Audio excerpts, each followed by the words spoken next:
पण तुमच्या सगळ्यांचा खरंच अभिमान वाटतोय की काहीही आम्ही तुम्हाला दिलेले नसताना सुद्धा तुम्ही आमच्या बरोबर आजच्या या दिवसापर्यंत आमच्या प्रत्येक निर्णयाबरोबर आमचं गाव राहिलं आणि याचा खरंच अभिमान वाटतोय की इथपर्यंत पोहोचण्यासाठी तुम्ही सगळ्यांनी मला हातात ताकद दिली.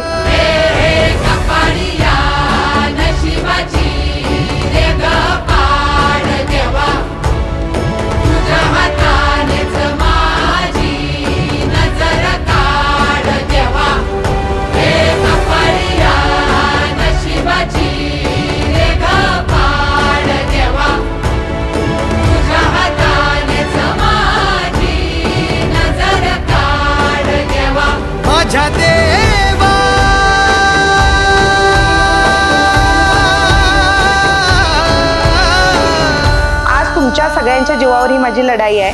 ही लढाई लढत असताना मला अभिमान वाटतो की सन्माननीय संजय दादा मंडलिक साहेबांनी आम्हाला साथ दिली. ऐन टायमाला शेवटच्या 5 मिनिटात त्यांनी आम्हाला एबी फॉर्म दिला. अपक्ष लढायचं होतं, जिंकायचं का हारायचं काय विचार करायला नव्हता, लढायचंय तर लढायचं.